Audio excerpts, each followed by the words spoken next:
Además de eso, tienes un libro, lo vi en Amazon, Follow the Hippie. Coméntame un poquito sobre la teoría. La teoría de Follow the Hippies lo que habla es sobre gentrificación, que en nuestro caso es turistificación. Funciona de manera diferente en las urbes que como funciona en zonas turísticas. Entonces, lo que percibí en los últimos 5 años fue una curva de un ciclo económico que se acortó, de en qué momento del ciclo económico están las zonas de turistificación para poder hacer inversiones inteligentes. Y todos sabían todo, Sebastián.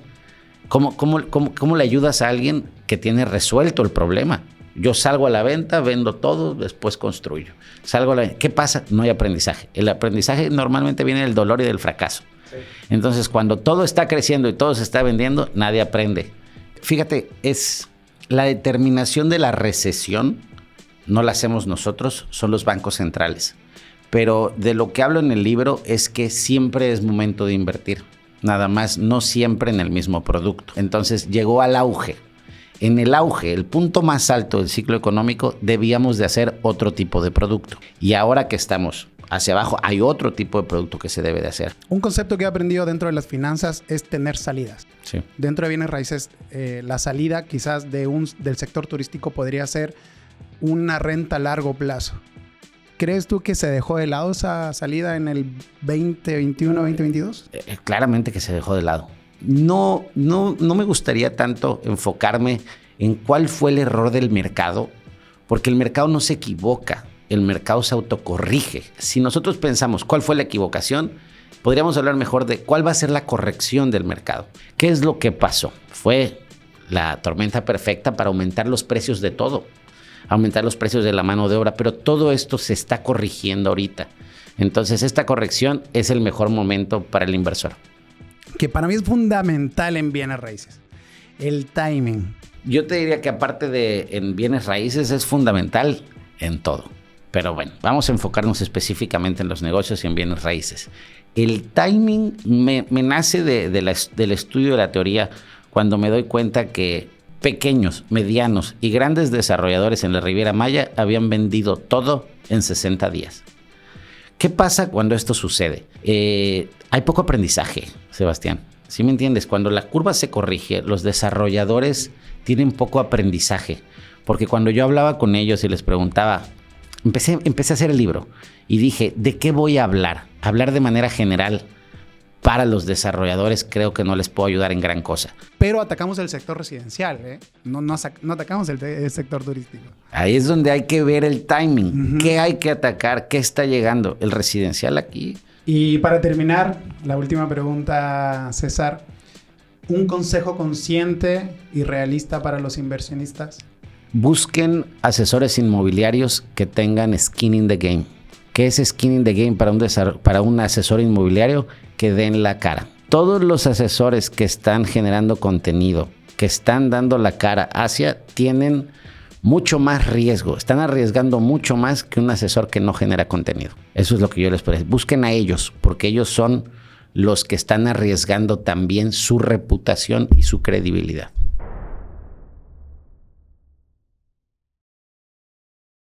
Bienvenidos a Conciencia Inmobiliaria. Hoy tenemos un invitadazo. César Fernández del Campo, gran desarrollador de la Riviera Maya. Muchas gracias por venir, César.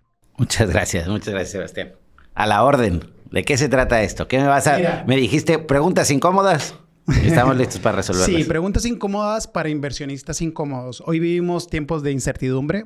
Te comentaba por WhatsApp, de hecho teníamos una plática de que nos hemos encontrado con muchos inversionistas que tienen miedo hasta de poner $5,000 por la desconfianza y la incertidumbre que estamos viviendo hoy en el mercado inmobiliario.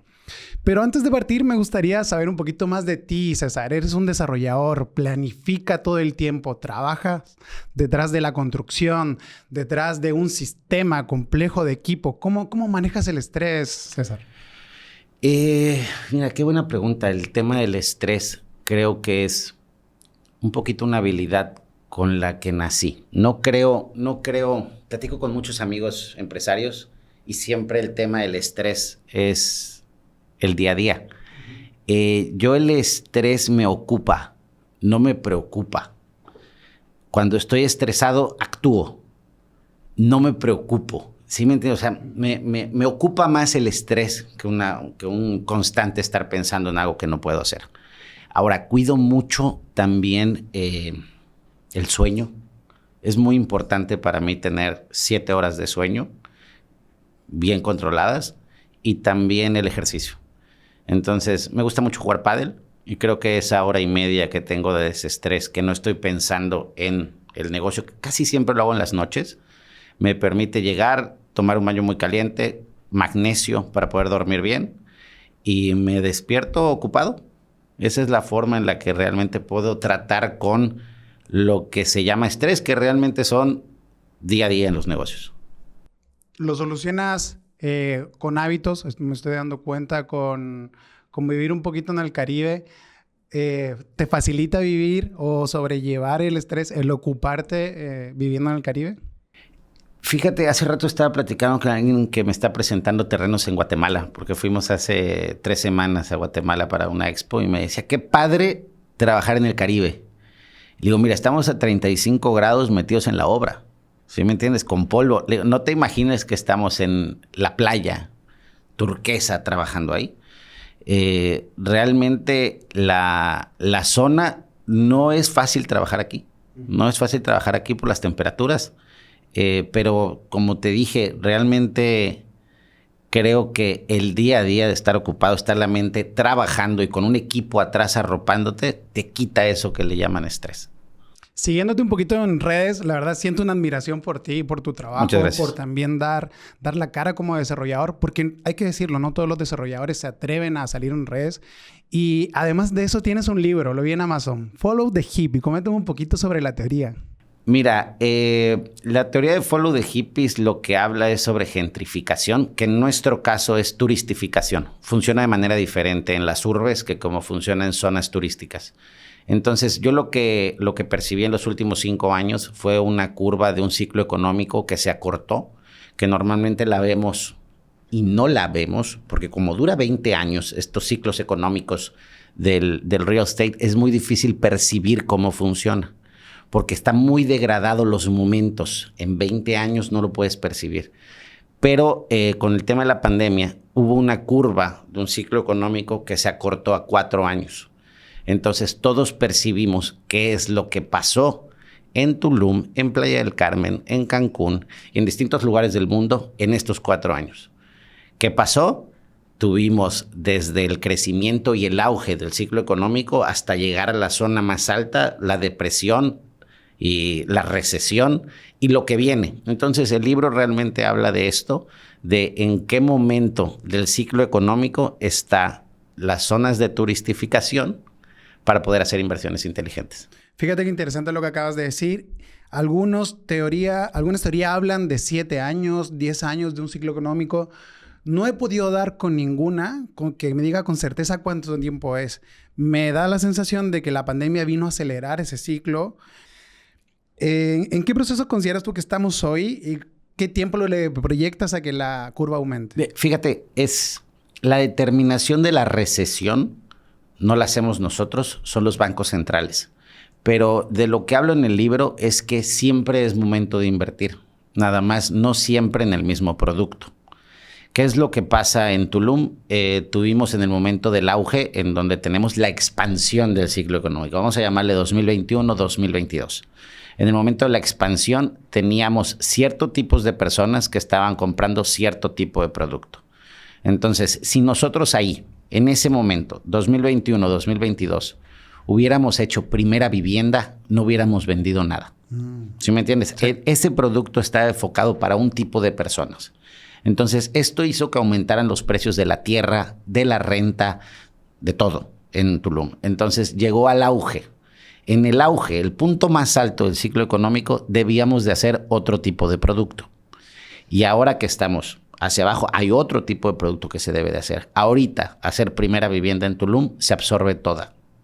¿Consideras tú, César, que en ese tiempo de 21 y 22, que era un tipo de producto, evidentemente era turístico, sector turístico, nada más estábamos viendo el panorama de la renta vacacional? Sí. Creo yo, en una opinión personal, que especulamos sobre la renta vacacional y no vimos la salida del negocio. Un concepto que he aprendido dentro de las finanzas es tener salidas. Sí. Dentro de bienes raíces, la salida quizás del sector turístico podría ser una renta a largo plazo. ¿Crees tú que se dejó de lado esa salida en el 2021, 2022? Claramente que se dejó de lado. O sea, la sobreoferta que hubo... ¿Estamos hablando específicamente de Tulum o de Playa del Carmen? Porque en Playa del Carmen, por ejemplo... De Tulum. Específicamente fue de Tulum. Más evidente el problema. Fue más evidente porque esta era una ciudad consolidada en Playa del Carmen y en Tulum fue un crecimiento muy rápido. Yo sí creo que se dejó de fuera, pero no me gustaría tanto enfocarme en cuál fue el error del mercado, porque el mercado no se equivoca, el mercado se autocorrige. Entonces, si nosotros pensamos cuál fue la equivocación, podríamos hablar mejor de cuál va a ser la corrección del mercado. Porque ¿qué es lo que va a pasar? ¿Qué es lo que estamos viendo todos en Tulum? Bajo de precios, baja de renta, y eso implica que más gente puede llegar a vivir y en su momento van a bajar las rentas de los locales comerciales, va a bajar el precio de la mano de obra, que también es muy caro, tanto para el tema de la construcción y la obra y para el tema de todos los servicios turísticos. Entonces, cuando tenemos todo tan elevado y el mercado completo entra en recesión, necesitamos empezar a bajar los precios para que los turistas puedan acompañarnos en Tulum. Y esto se da. Entonces, esto es lo que va a pasar. ¿Qué es importante ahorita? Rentas a largo plazo en Tulum. Las inversiones en locales comerciales. Date cuenta que no hay buenas ubicaciones de locales comerciales.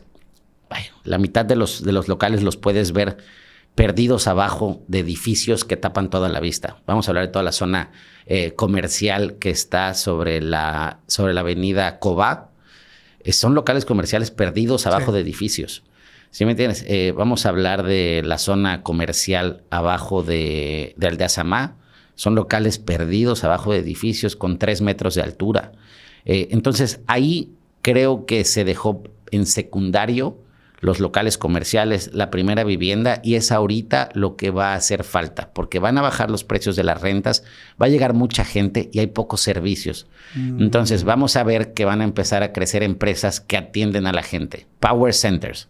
Vamos a empezar a ver Telcel, Electra. Vamos a empezar a ver áreas de servicio para servicios la gente. Básicos que se requieren. Bancos. Hay pocos bancos en Tulum. Entonces, van a empezar a buscar los mejores locales comerciales. Estos mejores locales comerciales están difíciles de encontrar porque no los hay. Todos están hechos de manera secundaria a un proyecto de rentas vacacionales. Entonces, ahí es donde hay un buen punto de inversión, buenos locales comerciales y primera vivienda, que es fundamental. Hay una política que trae muy fuerte la presidenta Claudia Sheinbaum con respecto a generar vivienda a través del Infonavit. Esto lo abrió el negocio para todos los desarrolladores que hay y es importante voltear a ver dónde hay una necesidad de esto. Quizás dentro del correctivo que estabas hablando, se me venía un poquito a la cabeza un correctivo importante, a ver si me corriges en ese aspecto, es la administración hotelera o condotelera, que mucho se vendió con ese tipo de concepto, y por ahí no están en un programa condotelero real. Y la segunda corrección quizá es lo que ocurre del lobby hacia afuera, que estamos hablando ya de gobierno, infraestructura. Si tenemos un buen local comercial bien ubicado, un buen desarrollo inmobiliario, con buenas amenidades, buena administración, pero la experiencia del usuario es mala, del lobby hacia afuera, ¿qué tanto puede perjudicar en esta corrección? No, completo. Vaya, Tulum tiene 4 años en construcción. No deja de crecer. Al mismo tiempo que estaba creciendo todo el pueblo, se estaba construyendo un aeropuerto internacional. Al mismo tiempo. Y al mismo tiempo se estaba construyendo el Tren Maya, las estaciones. Entonces, ¿qué es lo que pasó? Fue la tormenta perfecta para aumentar los precios de todo, aumentar los precios de la mano de obra, pero todo esto se está corrigiendo ahorita. Entonces, esta corrección es el mejor momento para el inversor. Es un mercado de compradores. Ahorita es un mercado de compradores, así es. En 2021 era completamente de vendedores y había 10% de comisiones para los brokers y los desarrolladores necesitábamos esto. ¿Por qué? Porque los brokers son los que mandaban, ¿sí me entiendes? Traigo el cliente y vaya, tú podías levantar precios como desarrollador ya esa historia ya pasó. Ahorita realmente el comprador está buscando el mejor precio, la ubicación, y estamos todos en el punto en donde tenemos que bajar precios.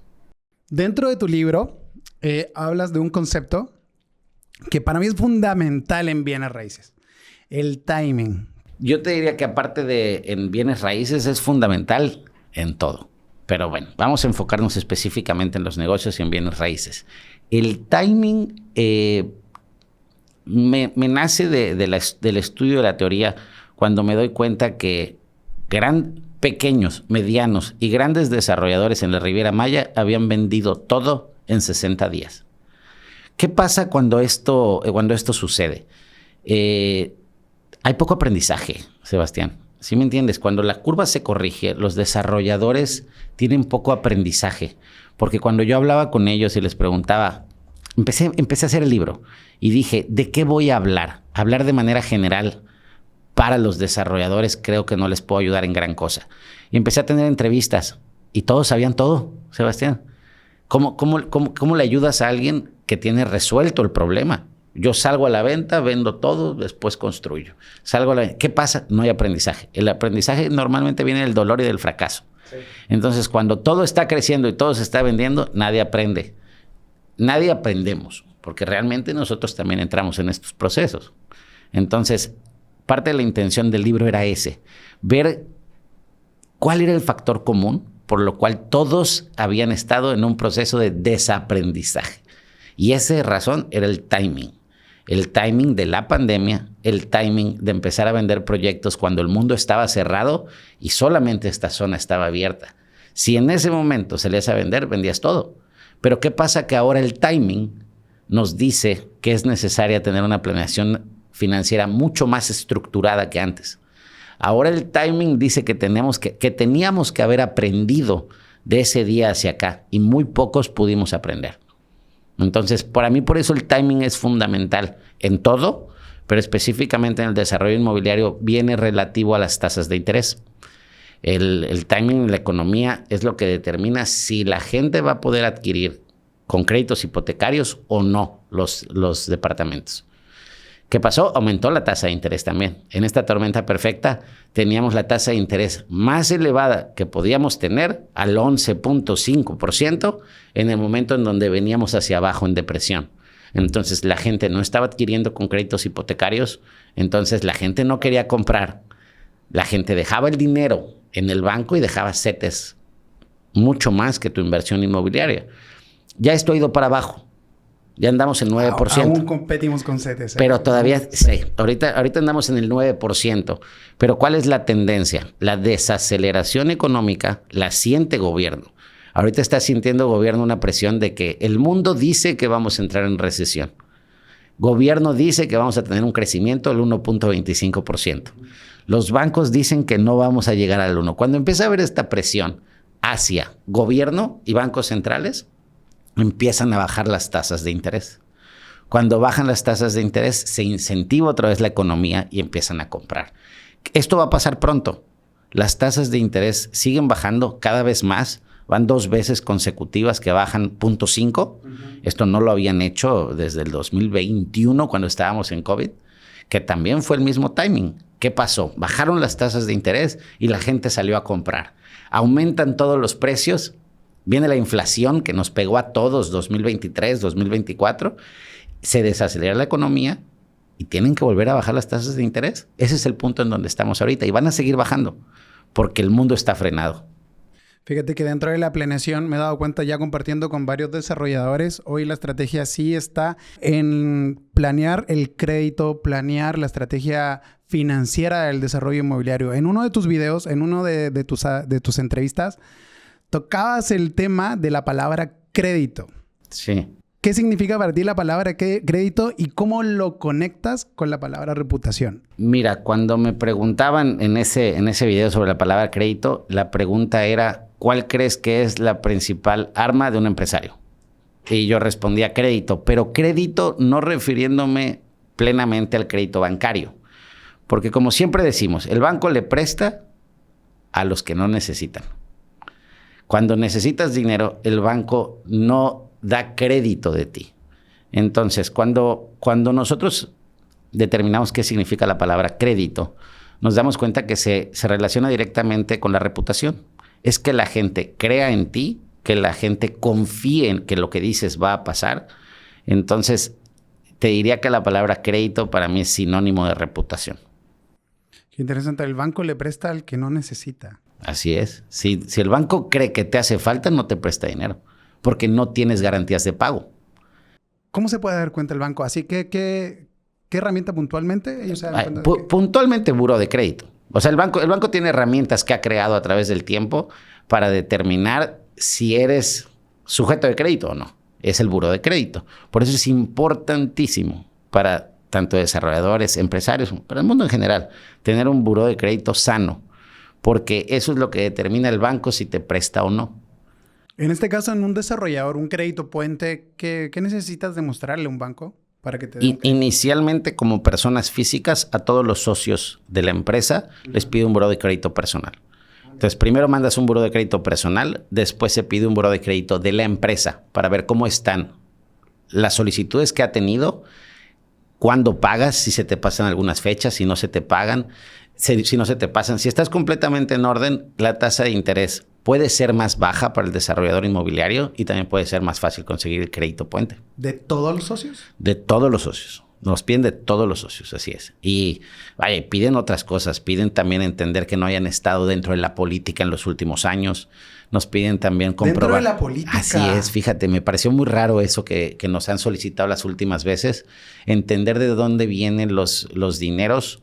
Si tú lo puedes presentar de una forma que ha sido lícito, bien. Pero si lo presentas lícito y aparte has estado dentro de la política en los últimos años, consideran como un foco rojo a revisar. ¿Sí me entiendes? ¡Qué ironía! Increíble. Sí. Increíble que para el banco ser gobierno sea un foco rojo, cuando en países de primer mundo ser gobierno es un check de parte del banco. Aquí en México lo consideran un foco rojo. Vaya, me sorprendió lo que me acabas de decir. No me gustaría entrar mucho en ese tema. Sí. En otra de tus entrevistas, César, sí, hablaste sobre acercarse a la gente, acercarse al inversionista. Me gustó mucho porque no todos los desarrolladores, digamos, aterrizan a hablar a primera mano con los inversionistas. Técnicamente en expos y convenciones, ¿qué tan importante es para ti como desarrollador tener este contacto? Mira, la retroalimentación, la contención de las ideas de un desarrollador tiene que venir del mercado. Nosotros necesitamos saber qué es lo que la gente está pidiendo y cuáles son las problemáticas con las que se están enfrentando día a día en las inversiones que se están haciendo. Porque preguntarle a tu master broker, ¿cómo vamos? La respuesta siempre, no, bien, haciendo todo lo posible. Porque no te quieren trasladar realmente el problema con el que se están encontrando de por qué no están logrando las ventas que se requieren. Entonces, yo siempre les pido, con los master brokers que hemos trabajado, que hagamos focus groups para que nos sentemos con los clientes de cuáles son sus observaciones reales. Ahora, ¿qué me ha pasado con esto? Se vuelven mis amigos los inversionistas, hemos terminado siendo socios en distintos proyectos, porque el día a día platicándolo hablamos de temas personales, conocemos familia, vamos a comer. Entonces, siento y palpo un poquito más cercano cuando convivo con ellos que cuando son solamente un número, ¿no? Y los controla un master broker y no tienes acercamiento. Entonces, para mí es fundamental platicar con ellos. Te podría decir varios nombres de amigos y que se han vuelto socios en distintos proyectos.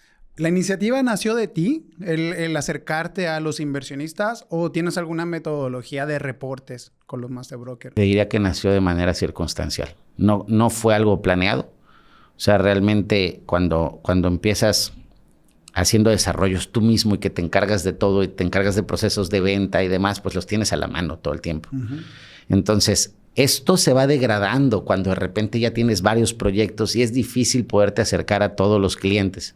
Para esto nos acercamos a través de expos y nos ponemos enfrente para poder platicar, porque ya son varios desarrollos y no da el tiempo para atender a todos de manera personal. Entonces ahí es en donde hacemos este enlace y ya empezamos a meter metodología y se empieza a degradar. Es parte del crecimiento, Sebastián. Primero te acercas mucho y después entran CRMs. ¿Sí me entiendes? Ya de repente tienes tantas solicitudes que son CRMs trabajando, pero intentamos tener el mayor acercamiento posible. Dentro de tu carrera como empresario y desarrollador inmobiliario, en un principio, y te lo comento porque me he encontrado con desarrolladores que ya llevan mucho tiempo, 20, 25 años desarrollando, y a nosotros nos cuesta un poquito interactuar y dar esa retro de qué fue lo que no le gustó al inversionista, porque toca su ego, toca su carrera, tocas su historia. ¿Te pasó en algún momento? Todos los días. Todos los días. Y es con lo que más batallo también. Hacer el producto inmobiliario perfecto es muy complicado. Entonces, te pongo un ejemplo. Subí en algún proyecto que estábamos terminando y nos dice uno de los asesores inmobiliarios, todo mundo se quejó de este producto y este producto. Y digo, el showroom tenía 1 año y medio ejecutado, tal cual como era, como se iba a entregar, pero el broker tenía intereses en otro proyecto. Entonces te empiezan a tocar y no sabes en qué punto realmente hay intereses mezclados.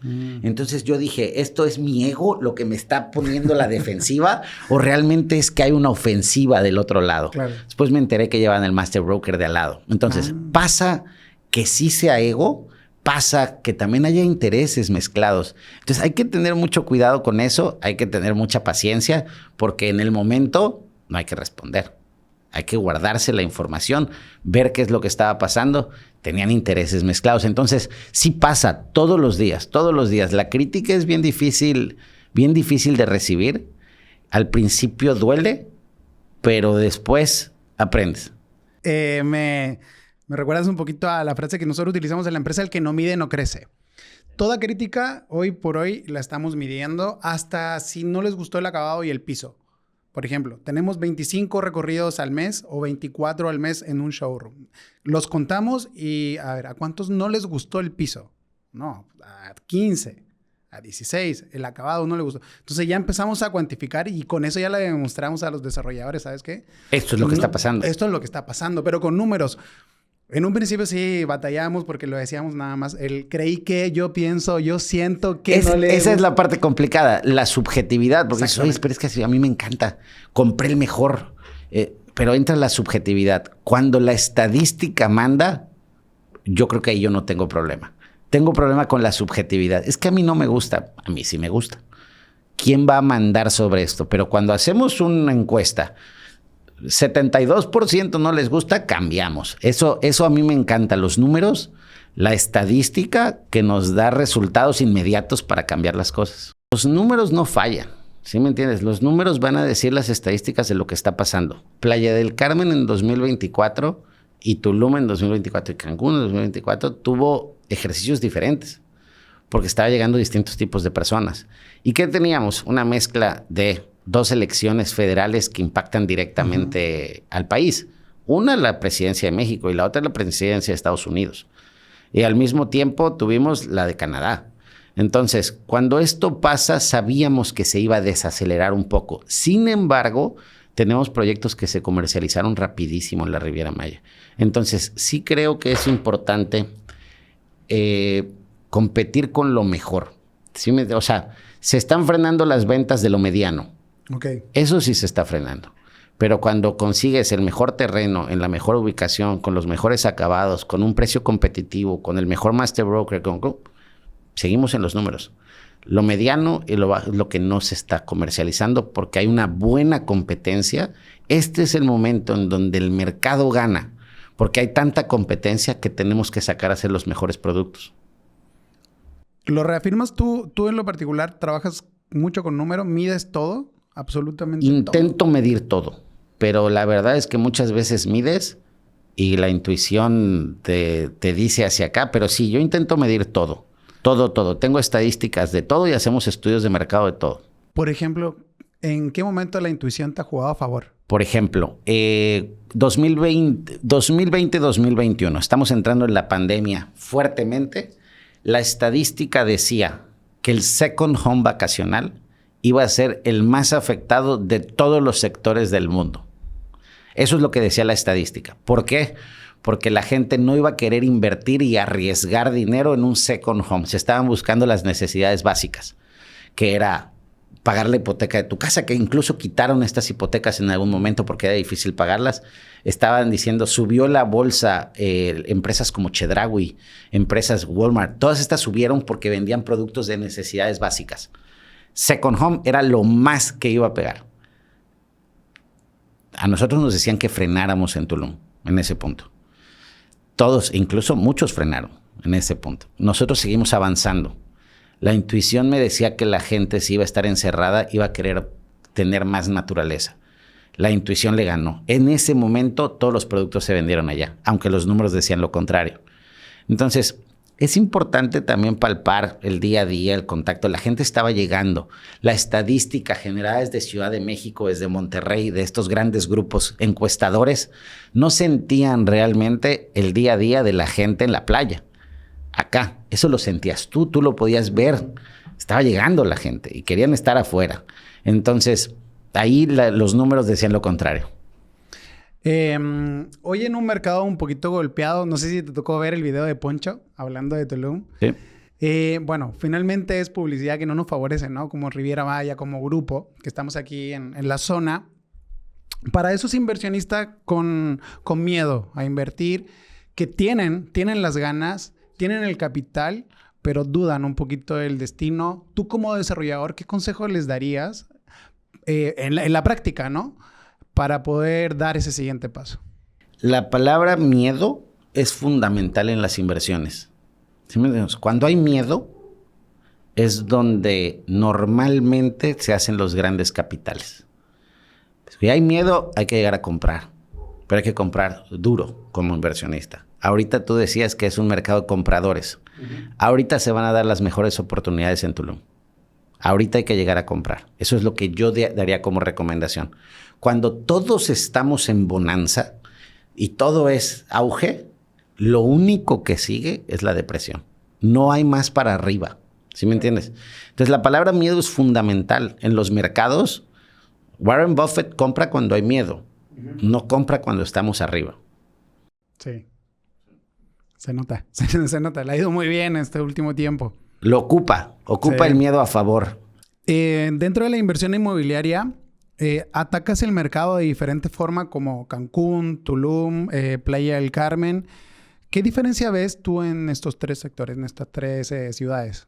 Fíjate, estuve platicando con un amigo que se llama Diego Coló, que debes de conocer. Sí, estuvo acá, lo entrevisté. ¿Estuvo acá? Sí, okay. Claro. Bueno, Diego tiene los números claros de lo que pasa en la Riviera.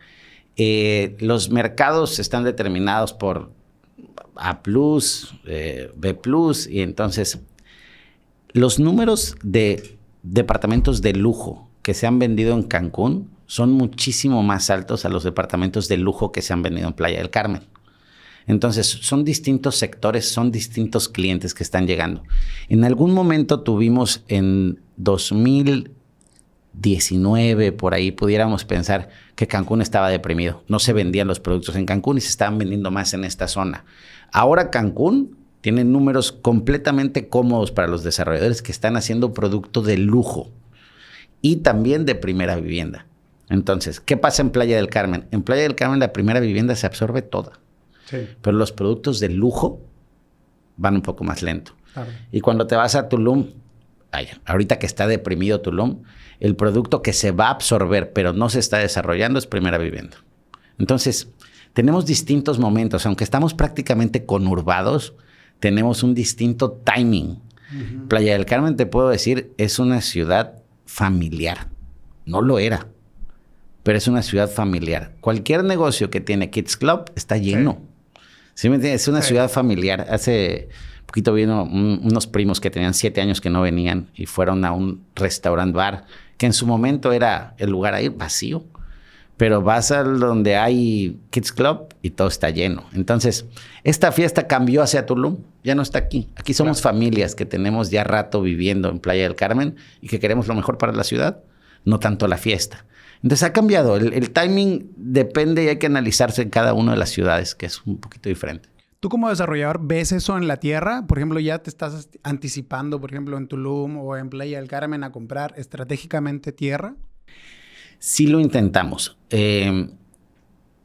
Fíjate que a mí no me gusta tanto, según la teoría de Follow the Hippies, no me gusta ser el primer comprador esperando a que haya un crecimiento dentro de. ¿Por qué no me gusta? Porque no le gusta el banco. Mira. A ver, el banco te presta sobre la capacidad de pago. Recordemos que el banco da crédito, acredita lugares, no apuesta a grandes ganancias. Entonces, nosotros trabajamos con preventas y créditos puente. Ese crédito puente tiene que ser sobre los mejores lugares ya acreditados para esto. Entonces, si yo me voy a comprar terreno en algún lugar emergente, para el banco es preocupante. Sí, al banco no le gusta apostar. Entonces, si no le gusta apostar al banco y le gusta ir a lo certero, nosotros como desarrolladores inmobiliarios igual. No podemos andar. Ahora, la reserva de tierra, porque lo que seguiría sería reserva de tierra. Sí se tiene reserva de tierra, pero la verdad es que va a ser mucho tiempo para que podamos voltear a ver eso como los productos que desarrollamos. Porque nosotros estamos buscando los primeros cuadros de la ciudad, estamos buscando los mejores beachfronts que hay en la zona. Entonces, es difícil tener esa reserva de tierra porque es mucho dinero estacionado. Entonces, nosotros no apostamos al crecimiento de un lugar, realmente vamos a donde ya está consolidado, porque el banco nos ayuda. ¿Podría ser un buen indicador que el banco dé un crédito puente a ese sector, digamos sector de la ciudad, para uno como inversionista? Sin duda, sin duda. De hecho, hay dos ramificaciones dentro del desarrollo inmobiliario que son fundamentales. Nosotros que estamos en el second home vacacional, tenemos una ramificación hacia la economía. Cuando la economía está bien, este second home se está moviendo. Y hay otra ramificación que es la demográfica, que es cuando la necesidad de la zona lo pide. Ejemplos claros, a ver. Playa del Carmen, los departamentos vacacionales, la tasa de interés que el banco te pone es mucho más alta porque está apostándole a la economía que cuando haces primera vivienda. Porque la primera vivienda tiene una necesidad demográfica. Okay. Lo hagas o no lo hagas, se va a absorber ese producto. ¿Sí me entiendes? Tienen datos de movimientos de personas, de ciudades hacia acá, tienen esos datos y hace falta vivienda. Entonces, si tú puedes demostrarle al banco la necesidad demográfica, baja la tasa de interés. Es difícil demostrar la necesidad demográfica en una zona turística. Entonces, aquí normalmente tenemos tasas de interés un poco más elevadas porque el banco considera que sí hay una necesidad demográfica, pero también hay un impulso emocional por venirte a trabajar a la Riviera Maya, ¿no? Entonces, esto lo valora el banco y por eso son tasas diferentes. Qué fregón, no sabía el tema de la parte demográfica. Para un desarrollador es complicado entrar en el sector de primera vivienda y que sea negocio. Yo te diría que es el más complicado. A ver, la primera vivienda implican tasas de interés bajas. Porque la primera vivienda tiene márgenes muy pequeños, se absorbe todo, pero son grandes volúmenes de obra. ¿Qué implica? Que un error pequeño multiplicado por 4,000 casas se vuelve un error grandísimo. Entonces, dentro del libro lo menciono también, que digo, solamente los más ricos le pueden construir a los más pobres. ¿Por qué es esto? Porque ellos tienen tasas de intereses preferenciales, porque tienen un crédito hacia el banco mucho mejor que los pequeños y medianos desarrolladores. Nosotros si llegamos con las tasas de interés que tenemos aprobadas para querer hacer primera vivienda, nos salimos del margen de compra. Entonces es fundamental tener grandes fondos atrás con tasas de intereses bajas para poder construir esto. ¿Y a quién le presta el banco? A quien no lo requiere. Mientras menos lo requieres, más fácil te lo da y con tasas más oportunas para esto. Qué interesante, sí. Qué interesante. Volviendo un poquito al sector turístico. Dentro de los negocios, tú manejas el sector hotelero, el servicio hotelero, programa hotelero. ¿Cuál es la diferencia de un condominio normal, regular, en la Riviera Maya? Deberíamos de intentar que la diferencia fuera cada vez menor. Deberíamos de intentarlo. Nosotros queremos hacer que el huésped, cuando llegue, no perciba que llega a un departamento de alguien. Ese es un tema de administración interna. El huésped debe de llegar y tener un proceso cómodo como si llegaras a un hotel. Es difícil llevar a cabo esto y se vuelve un poco costoso porque la administración hay que tenerla entre 50 a 60 personas, que son los dueños realmente del condotel. Estas personas tienen distintos intereses, distintas necesidades, distintos puntos de vista y luego no se logra llegar a este acuerdo común para poder ayudarlos. Entonces, nosotros lo que hacemos para esto es desde antes decirle, estas son las reglas del juego para poder entrar, para poder buscar un mayor retorno de inversión. ¿Qué pasa cuando entras varias administraciones a un mismo edificio? Empiezan a pelearse por precios. Y cuando se empiezan a pelear por precios, el único que gana es el mercado de afuera, porque todos los inversionistas van a tener que bajar el retorno de inversión. Entonces sí, es fundamental esto y hay un diferenciador para poder ponerse de acuerdo dentro y poder establecer tarifas y ADRs adecuadas. ¿Hay mecanismos para lograrlo? Por ejemplo, pool de rentas.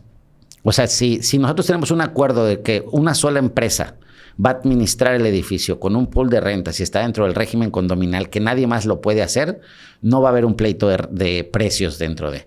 Ahora, estos acuerdos normalmente desincentivan la compra también, porque se genera un monopolio dentro de. Entonces, los clientes dicen, no quiero ese acuerdo, entonces bajas tu proceso de venta. ¿Pero por qué no lo quieren? ¿Por qué no quieren un acuerdo que le puede beneficiar a largo plazo? Porque normalmente han tenido malas experiencias. Entonces, hay un fee que cobra una administradora que normalmente ellos dicen, ¿y si yo me lo quiero quitar para yo hacerlo directamente? Y ahí es donde empieza el problema. Hay gente. ¿Pagaremos justo por pecadores? Pagamos justos por pecadores, así es. ¿Cómo puede identificar el inversionista si están siendo justo con él o no? El inversionista que compró un departamento, el que compró un departamento, híjole, es bien difícil, bien difícil. El mercado de repente tiene. ¿Qué es lo que pasa? Tenemos una serie de compradores que querían retornos muy rápidos. ¿Sí me entiendes? Sí. Muy rápidos. Que se prometieron ciertos retornos también. Que se prometieron, que en su momento se daban. Cuando en Tulum rentabas departamentos en $600, $700 la noche y tenías 70% de ocupación, y pues bueno, la gente te decía, te aseguro que se va a rentar en esto. Pues en eso se estaba rentando y nadie tiene la bola de cristal para saber que iban a bajar los precios más adelante. Entonces, yo lo que he visto es que más que maldad dentro de eso, hay cambios de ciclos y los inversionistas profesionales en real estate saben que la inversión es más guardar capital y llevarlo a un largo plazo que estar esperando en darle la vuelta en un año por un 2-1. O sea, ¿recomiendas al inversionista fijarse en que tenga una estructura hotelera si quiere un sistema condotelero, no? Sí lo recomendaría. O sea, ver realmente quiénes están llevando el tema de la estructura también es importante. ¿Quiénes son los profesionales que lo llevan? ¿Qué formatos de CRMs tienen? ¿Qué PMS tienen? Todo el software es importante. Son los softwares hoteleros, sí. ¿Con cuál trabajan? Es fundamental ver eso. Sin embargo, también es importante entender que la inversión en real estate es guardar capitales. Realmente, esto no es, y lo digo muchas veces, aunque no lo creo tal cual, pero creo que esto no es Bitcoin. Uh-huh. ¿Sí? Aquí no es meto, saco. Esto es real estate. Claro. Y el real estate guarda el valor del dinero. Entonces, yo no recomendaría a nadie entrar a real estate para comprar un producto que les dicen que en 12 meses lo van a vender a lo doble y van a tener retornos de inversión del 14%. Sería ridículo. Porque si eso es así, el banco te prestaría para hacerlo por un monto menor. Ningún desarrollador vendería un producto que tiene 14, 15% de retornos de inversión porque mejor te lo quedarías como un sistema hotelero. Entonces, yo lo que les recomendaría a los clientes, más que meterse, es que hagan inversiones entendiendo el nivel del riesgo a donde van. El real estate tiene un nivel de riesgo muy bajo. Entonces, al ser muy bajo, la rentabilidad que va a tener debe de ser baja, pero segura. ¿Sí? Baja pero segura. Si entras al sector de real estate esperando grandes rendimientos en cortos tiempos, tienes que entender también que estabas entrando en un punto de inversión de riesgo, en ciudades emergentes, en donde puede o no puede pasar. Si el cliente y el inversionista tiene claro la rentabilidad relativa al miedo o al riesgo al que están entrando, ¿Cómo podría identificar si la preventa, porque sobre todo en preventa, ahí vemos el riesgo, ¿no? Sí. ¿Es de alto riesgo o no? Vámonos a lo práctico. Permisos, por ejemplo. Alto riesgo. Alto riesgo. O sea, alto riesgo yo creo que nunca debe de ser una inversión inmobiliaria. O sea, no deberíamos de entrar. Si parece alto riesgo, no hay que entrar. Aquí debemos de entrar con el más bajo de los riesgos en real estate. Entonces, ¿qué se pide? Licencias de construcción, checar los fideicomisos bancarios, cómo está estructurada la tierra. Porque muchas veces la tierra está en aportación, que es correcto. Hay que ver si hay cláusulas de reversión de la tierra. Hay que ver cómo está apalancado una estructura financiera del proyecto, cuánto están suponiendo que van a tener de preventas y cuánto de crédito puente. Hay varias cosas que se pueden revisar dentro de, pero yo lo que haría, creo que los inversionistas no deben de ser los que se metan tan fuerte a eso, sino que los asesores inmobiliarios deben de tener muy claro qué productos son los que le presentan a sus clientes. Ellos son los que deben de ser profesionales en esto, porque la reputación que tengan va a ser fundamental para que el cliente llegue a hacerlo. Qué fregón, qué fregón. ¿Te gustaría añadir algo más, César? No, la verdad es que me gustaría preguntarte cómo has visto tú el mercado en Playa del Carmen y Tulum. Uy, es que aunque se trata de ti, más que de mí. Sí, pero quiero ver cómo ¿una tú metido en esto, en opinión, ¿qué has visto en Playa del Carmen? Es un mercado que no se entiende a profundidad y nos estamos desesperando mucho. Por lo mismo, no sabemos leer curvas, no entendemos, no hacemos zoom out como corresponde. Lo veo próspero. O sea, definitivamente son ciudades realmente aspiracionales. Las personas quieren vivir acá. Muchos no pueden. Llegan de vacaciones, como muchos. Yo tengo 17 años viviendo acá. Llegué de vacaciones y decidí quedarme y pude quedarme. Y así sigue llegando la gente. Tenías razón cuando hablabas de que ya se están creando familias. Yo tengo 17 años. Mis amigos ya están teniendo hijos. O sea, mi mejor amigo acaba de ser papá ahorita. Lleva él 11 años en Playa del Carmen. Mi cuñado tiene 2 hijos. Entonces ya estos grupos familiares, nuevos núcleos familiares, pues sí se están creciendo y se está viendo, lo estoy viviendo. Sí, yo también. Todos tienen hijos chiquitos. Claro. Y chiquitos, ¿eh? O sea, la adolescencia todavía no está bien desarrollada en Playa del Carmen, si te das cuenta. Todavía no está bien. Son chiquitos, son niños de 10 años para abajo. Está saturado el mercado de esto. Claro. Entonces el tema de redes ha venido un poquito a acelerar, a desesperarnos. Sobre todo en un mercado que tiene que ser paciente. Que es bien a raíces. Ese es el tema. Pero bueno, podríamos dar mucho más en el tema. Pero se requiere paciencia. Sí, yo soy súper proactivo y positivo en el mercado porque lo veo, ¿no? Es evidente que cuando aumenta o baja la tasa de interés se nota también. Las 2 elecciones del año pasado nos pegaron durísimo. Pero hoy en marzo, si me preguntas, marzo 2025, la verdad nos fue bastante bien. Siendo que el 2024 nosotros como agencia, como grupo de venta, nos fue muy bien también, ¿eh? Pero atacamos el sector residencial, ¿eh? No atacamos el sector turístico. Ahí es donde hay que ver el timing. ¿Qué hay que atacar? ¿Qué está llegando? El residencial aquí no deja de llegar. ¿Sí me entiendes? No deja de llegar a Playa del Carmen. Hay que entender que es un sector dolarizado.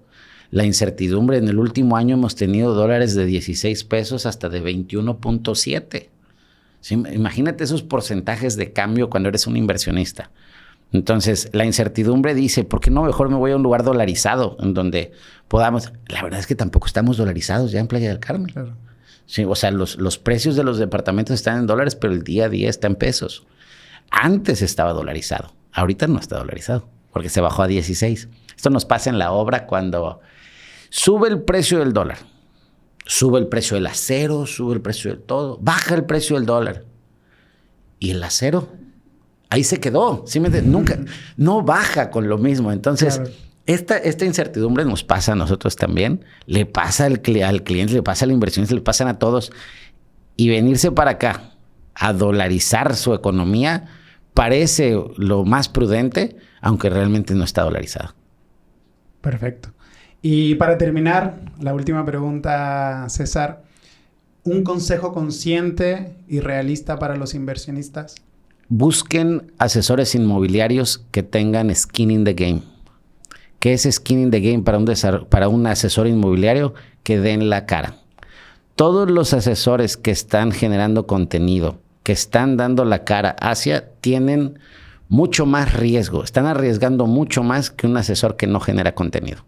Eso es lo que yo les puedo decir. Busquen a ellos, porque ellos son los que están arriesgando también su reputación y su credibilidad. Qué fregón. Muchas gracias, César. Saludos a todos. Saludos. Venga.